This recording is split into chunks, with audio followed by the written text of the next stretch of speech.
Welcome to the Fin Studio. Today I want to show you how to create this dreamy hot air balloon backdrop on a circle arch frame. I'll show you how to create each element starting with the hot air balloons. Now I'm making 3 different sizes of hot air balloons from foam core. I'm going to use the templates that are linked in the description box below if you'd like to make them as well.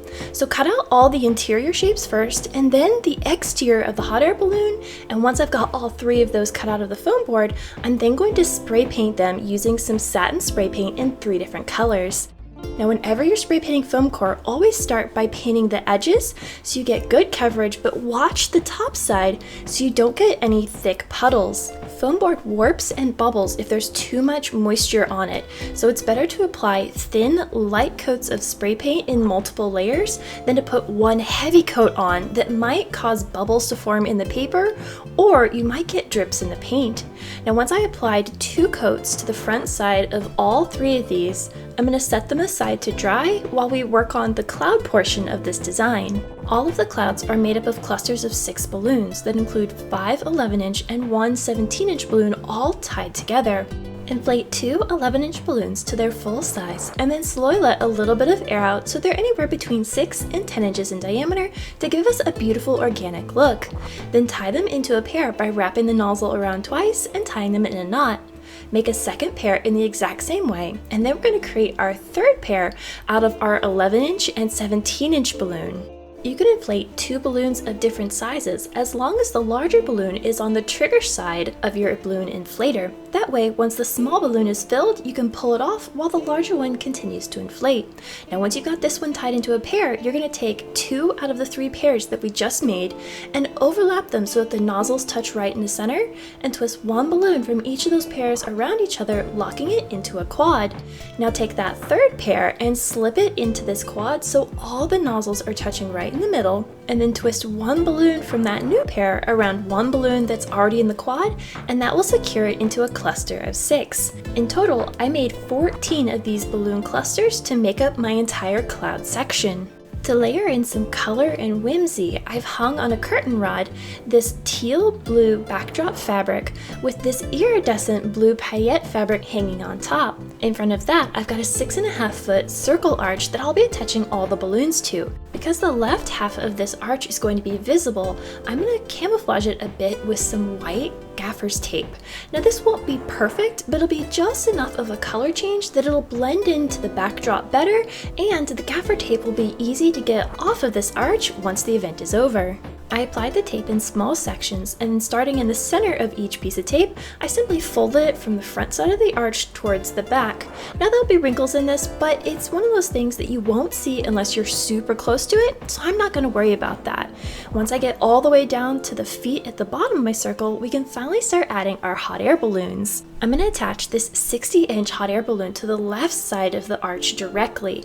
Now I want to place this so that most of the arch is covered by the curve of the hot air balloon, but I also want to make sure the bottom basket of the hot air balloon is also touching the lower edge of the circle so it's got good support.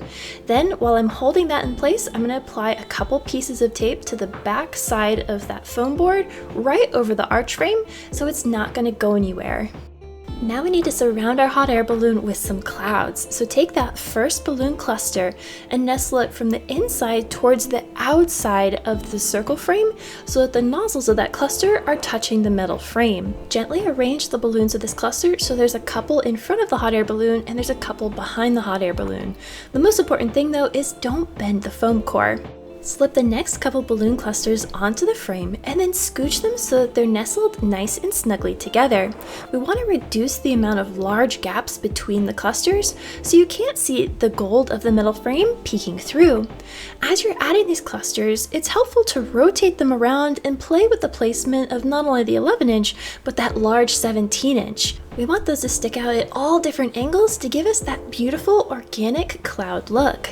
I'll be attaching the next 2 hot air balloons directly to the balloon clusters, and I want to show you 2 different methods of attaching those. The first method is to tie an empty 260 balloon into a ring and tape it to the back of the foam board. So slip that tape right through the center of the 260 ring and tape it to the upper portion of the hot air balloon so that when we hang this, it hangs pretty level. Now I want to make sure this tape doesn't just rip off the back of the foam board, so I'm going to add 2 extra pieces to support it, and it'll look like an H on the back. Now you're going to pick up your hot air balloon, go over to your balloon garland and decide where you want to hang it. It's helpful to hold the hot air balloon in place to kind of visualize where you want it to be, and then you're going to take that 260 ring and stretch it over a balloon or 2 that's already in the garland. Now the important thing is that this 260 ends up touching the nozzles of the balloons in the garland, so it will be nice and secure. Now you can either tuck this all the way in so that the hot air balloon is sitting between a couple of the balloons of the garland, or you can have it just wrap around a single balloon so that the hot air balloon sits right at the front of the garland. The second method is to directly tape the hot air balloon to balloons that are in the garland. Now this does not allow you any flexibility, so you have to make sure the balloons are exactly where you want them before you tape this hot air balloon, as you won't be able to move them around once it's secured in place. This method is only for indoor applications as well as lightweight props. You can't hang anything heavy with this method. With the hot air balloons in place, it's time to take our clouds to the next level, and I'll be inserting these 24-inch balloons with a 260 tail tied to all of their nozzles into the garland. So simply place this larger balloon anywhere you'd like it, and then stretch that 260 tail around a couple of the balloons that's already in the garland, and that will secure it in place. Now I'm also going to fill out the bottom edge of this cloud section with an extra cluster, and because I've already got this 260 tail available, I'm just going to nestle that cluster in right where I want it, stretch the 260 around it and wrap it in figure 8 a couple times, and that will secure it in place. I did the exact same thing on the opposite side of the garland and then proceeded to tie in a couple more of those 24-inch balloons, giving the clouds a bubbly effect. Next, I'm going to fill in any major gaps in the garland with these mini balloon clusters. These are 8 5-inch balloons that have inflated to 4.5 inches in diameter, tied them into pairs, and then twisted them into quads. You're going to take 2 of these quads and tie them together with an empty 260 balloon that I cut in half. You can either tie the end of the 260 with a double knot to one of the nozzles in each of these quads, or you can pinch the end of that 260 against the nozzles of those quads, pull the 260 tight and wrap it in a figure 8 pattern a couple times, and that will also secure it to the end. Once there's a quad on either end of the 260, we can finally add it to our garland. So find a place where you have some holes that need filling, and then place one of those clusters over that hole, and then stretch the 260 between them and tuck it behind a balloon or 2 that's already in the garland. The main thing is you want to hide the 260 from sight, and then you can just play around with the placement of those mini clusters until they sit perfectly in the gaps that you have, or anywhere you need to add a little bit of texture. I placed 6 of these mini balloon clusters across my garland, and now this whimsical hot air balloon design is ready for a party or celebration. If you enjoyed this project, you should check out this video. And until the next time, remember, stay creative, everybody!